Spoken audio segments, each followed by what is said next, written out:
నారాయణఖేడ్ నియోజకవర్గ ప్రజలందరికీ ధన్యవాదాలు తెలుపుకుంటున్నా. ఎందుకంటే నియోజకవర్గంలోనే అత్యధిక సర్పంచ్ స్థానాలు కాంగ్రెస్ పార్టీకి కట్టబెట్టినందుకు వారికి అందరికీ కూడా ధన్యవాదాలు తెలుపుకుంటా ఉన్నాను. 223 గ్రామ పంచాయతీలకు గాను 127 గ్రామ పంచాయతీలు కాంగ్రెస్ సర్పంచులు కైవసం చేసుకోవడం జరిగింది. 52 సర్పంచులు టీఆర్ఎస్ బీఆర్ఎస్ పార్టీ కైవసం చేసి 4 సర్పంచుల స్థానాలు బీజేపీ కైవసం చేసుకుంది. 127 స్థానాలంటే తెలంగాణ రాష్ట్రంలోనే నారాయణఖేడ్ నియోజకవర్గము 2వ స్థానంలో ఉందని చెప్పడానికి ఇది మా గర్వకారణం. దీన్ని బట్టి చూస్తే మన రాష్ట్రం అంతటా కూడా చాలా చోట్ల 3 విడతలలో కూడా ఎక్కువ సంఖ్యలో కాంగ్రెస్ సర్పంచ్లు గెలవడం జరిగింది.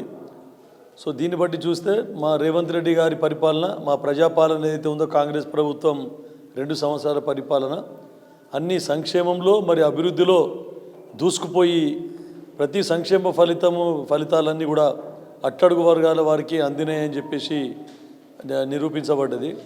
ప్రజలు కాంగ్రెస్ పార్టీ తరఫునే మొగ్గు చూపుతూ ఉన్నారు. ఎందుకంటే గత 10 సంవత్సరాల టీఆర్ఎస్ ప్రభుత్వ పాలనలో ప్రజలు విసుగు చెంది ఎలాంటి అభివృద్ధి కార్యక్రమాలు చేపట్టకుండా కాలయాపన చేసిండ్రు. తర్వాత నిధులు దుర్వినియోగం చేసి రాష్ట్ర ఖజానా ఖాళీ చేసి 8 లక్షల కోట్ల అప్పు చేయడం జరిగింది. మరి దాన్ని ఒక్కొక్కటిగా అంచెలంచెలుగా బడ్జెట్ సమకూర్చుకుంటూ ఖర్చులు తగ్గించుకొని వారి అప్పులు తీర్పుతూ ఈ సంక్షేమ పాలన ఈ పథకాలన్నీ కూడా కొనసాగించడం జరిగింది. అన్ని వర్గాల వారికి, రైతులకు కానీ, విద్యార్థులకు కానీ, నిరుద్యోగులకు ఎన్నో ఉద్యోగాలు ఇవ్వడం జరిగింది. తర్వాత రైతులకు రుణమాఫీ చేయడం జరిగింది, రైతు భరోసా ఇవ్వడం జరిగింది. ఇందిరమ్మ ఇండ్లు, ముఖ్యంగా ఇందిరమ్మ ఇండ్లు ప్రతి పేదలకు కూడా నియోజకవర్గానికి 3,500 ఇండ్లు ఇవ్వడం జరిగింది. త్వరలో మళ్ళీ 2వ విడతలో కూడా 3,500 ఇండ్లు కూడా మళ్ళీ శాంక్షన్ చేయడం నియోజకవర్గానికి శాంక్షన్ చేయడం జరుగుతూ ఉంది. రేషన్ కార్డులు 10 సంవత్సరాల నుంచి లేని రేషన్ కార్డులు ఇచ్చిన ఘనత ఈ కాంగ్రెస్ ప్రభుత్వానికి. తర్వాత ఫ్రీ కరెంటు 200 యూనిట్ల వరకు, 500 గ్యాస్ సిలిండరు, అన్ని కార్యక్రమాలు కూడా చేపట్టినాం. తర్వాత డ్వాక్రా మహిళలకు పావులా వడ్డీ ఏదైతే ఉందో అది కూడా మాఫీ చేయడం జరిగింది. తర్వాత వారికి ₹1,00,000 ఉన్న రుణమాఫీ 2 లక్షలకు కూడా పెంచడం జరిగింది. రాజీవ్ ఆరోగ్యశ్రీ 5 లక్షల నుండి 10 లక్షలకు పెంచడం జరిగింది ఉచిత వైద్యం. తర్వాత గత ప్రభుత్వంలో పెండింగ్ బిల్లులన్నీ, అన్ని డిపార్ట్మెంట్లో పెండింగ్ బిల్లులన్నీ కొన్ని తీర్చి మళ్ళీ ముందుకు పోతూ ఉంది. తర్వాత రోడ్లకి హ్యామ్లో అన్ని బ్యాంకుల ద్వారా రుణం తీసుకొని హ్యామ్లో పెద్ద రోడ్లన్నీ కూడా, తర్వాత ST/SDF దాంట్లో కూడా ఎన్నో తాండాలకు కూడా రోడ్లు శాంక్షన్ జరిగింది. అన్ని రంగాల్లో అభివృద్ధి చేయడం జరిగింది. కాబట్టి ప్రజలు అందుకే పట్టం కట్టిండ్రు. వచ్చే స్థానిక ఎన్నికలలో కూడా, ఏది ఎంపీటీసీ జడ్పీటీసీ ఎన్నికల్లో కూడా పూర్తి నమ్మకం ఉంది. ప్రజలు ఈ ప్రభుత్వాన్ని మరొకసారి ఆశీర్వదించి అత్యధిక స్థానాలు కాంగ్రెస్ పార్టీ గెలిపిస్తారని చెప్పేసి మేము ఆశిస్తూ ఉన్నాం. ఇంకా కూడా ఈ 52 కూడా దక్కేవి కావు, 52 సర్పంచులు కూడా వారికి దక్కేవి కావు. ఎందుకంటే కొన్ని చోట్ల కాంగ్రెస్ రిబెల్స్ వలన బీఆర్ఎస్ సర్పంచులు కనీసం ఒక 12-13 గ్రామ పంచాయతీలలో కాంగ్రెస్ రిబెల్స్ ఉండడం వలన టీఆర్ఎస్ పార్టీ గెలుపొందడం జరిగింది. లేదంటే ఇంకా తక్కువ స్థానాలు దక్కించుకుంటాడు బీఆర్ఎస్. మా పార్టీలో పోటీ అయింది, ఇక వర్గం గిరిగం ఏమున్నది. తర్వాత ఇంకోటి ఏంటంటే మేమందరం మా అభివృద్ధి మా ధ్యేయం. నారాయణఖేడ్ నియోజకవర్గ ప్రజలు నా పనితీరు గురించి అందరికీ తెలిసింది.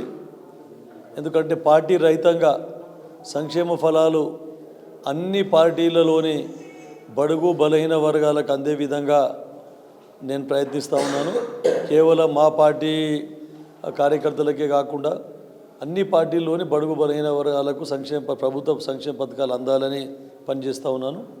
అందుకనే మరొకసారి ఇతర పార్టీలలో గెలిచిన సర్పంచ్లకు కూడా నేను కోరుకునేది ఏంటంటే, మీరు సహకరించి మా పార్టీకి సహకరిస్తే మా ప్రభుత్వం ద్వారా వచ్చే సంక్షేమ పథకాలన్నీ కూడా మీకు కూడా అన్ని గ్రామ పంచాయతీలో అందించే విధంగా కృషి చేస్తాం. కాబట్టి వారికి ఓపెన్గా వెల్కమ్ చెప్తా ఉన్నా. మీకు అందరికీ స్వాగతం. వచ్చి మా ప్రభుత్వంలో భాగస్వాములై అభివృద్ధిలో మీరు కూడా భాగస్వాములు కావాలి. ఎల్లప్పుడూ మా సహాయ సహకారాలు మీకు ఉంటాయి. మీరు కూడా మాకు సహకారం అందియాలని చెప్పేసి కోరుకుంటాం. ఎందుకంటే నిజంగా కూడా అభివృద్ధి అని కాదు, కానీ గ్రామ పంచాయతీలలో మనకి పారిశుద్ధ్యము, తర్వాత తాగునీటి సమస్యలు చాలా ఎదుర్కొన్నాం. అయినా కూడా మా అందరి ఎమ్మెల్యేల సహకారం వలన, ఎంపీల సహకారం వలన తాగునీటి సమస్య రాకుండా, విద్యుత్ ప్రాబ్లమ్స్ ఏం రాకుండా, తర్వాత శానిటేషన్ గత ప్రభుత్వంలోని మా ప్రజాప్రతినిధులు, కాంగ్రెస్ పార్టీకి సంబంధించిన ప్రజాప్రతినిధులు, కార్యకర్తలు ప్రభుత్వంకు చెడ్డ పేరు రావద్దనే ఉద్దేశంతో ప్రజల అవసరాలు తీర్చే విధంగా వారి సొంత నిధులతోనే అన్ని కార్యక్రమాలు చేపట్టడం జరిగింది. ముఖ్యంగా తాగునీటి సమస్య కానీ, పవర్ ప్రాబ్లమ్స్ కానీ, శానిటేషన్ కానీ, ఇవన్నీ కూడా మా కార్యకర్తలు, తర్వాత మా ప్రజాప్రతినిధులు వారి సొంత నిధులతోనే తీర్చడం జరిగింది. అందుకనే అది కూడా ఒక కారణం. ప్రజా సంక్షేమ పథకాలతో పాటు అది కూడా ఒక కారణం. ఎందుకంటే ఇన్ని సర్పంచ్లు గెలవడానికి అది కూడా ఒక కారణం అని చెప్పి చెప్తా ఉన్నాం. అదే బాణాపూర్ గ్రామ పంచాయతీ ఏదైతే ఉందో అక్కడ టీఆర్ఎస్ నాయకులు కాంగ్రెస్లో నుంచి పార్టీ మారి, బై ఎలక్షన్లో పార్టీ మారి టీఆర్ఎస్కు పోయినటువంటి నాయకులు పార్టీ అండదండలు చూసుకొని, గత ప్రభుత్వ అండదండలు చూసుకొని అక్రమ కేసులు బనాయించి, తర్వాత దౌర్జన్యంగా అక్కడ విలేజ్లో ఉన్నటువంటి బీదోళ్ళ ప్లాట్లను లాక్కొని పోలీసులో స్టేషన్లో మొత్తం అందరి మీద అక్రమ కేసులు బనాయించి భయభ్రాంతులకు గురి చేస్తే కూడా ఈసారి ఒక్క ఓటుతోని కాంగ్రెస్ పార్టీ నెగ్గడం జరిగింది. తర్వాత శాంతినగర్ తాండా ఎరక్పల్లిలో శాంతినగర్ గ్రామ పంచాయతీ టాస్లో గెలవడం జరిగింది. అక్కడ కూడా అదే దౌర్జన్యం. అసలు గత సర్పంచ్ ఎంత దౌర్జన్యాలకు పాల్పడ్డాడంటే తాగు నీటి పైప్ లైన్ కూడా వేయనీయకుండా గ్రామంలో కాంగ్రెస్ వార్డులకి అడ్డుపడ్డాడు. అక్కడ కూడా అక్రమంగా కేసులు బనాయించడం జరిగింది. అయినా కూడా ప్రజలు బుద్ధి చెప్పినారు. భగవంతుడు కూడా టాస్లో కాంగ్రెస్ పార్టీ అభ్యర్థికి అనుకూలంగా స్పందించడం జరిగింది. భగవంతుడు కూడా వారికి మేలు చేసిండు.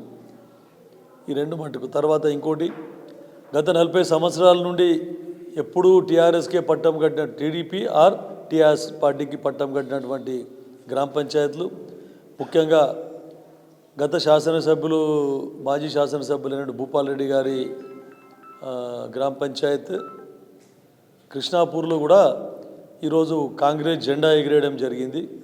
తర్వాత లింగాపూర్ గ్రామ పంచాయత్లో అది కూడా 20-30 సంవత్సరాల నుండి ఎప్పుడు కాంగ్రెస్ పార్టీ గెలవకపోతే కూడా ఇప్పుడు మళ్ళీ కాంగ్రెస్ రెబెల్ ఉన్నా కూడా అక్కడ మెజార్టీతోనే కాంగ్రెస్ అభ్యర్థి గెలవడం జరిగింది.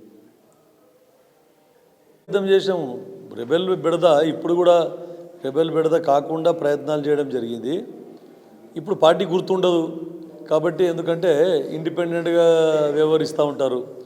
అప్పుడేమో పార్టీ గుర్తుంటుంది, పార్టీ సింబల్ ఉంటుంది. కాబట్టి ఎవరు ఇంతగానో రెబెల్స్ బెడద ఉండకపోవచ్చు అప్పుడు.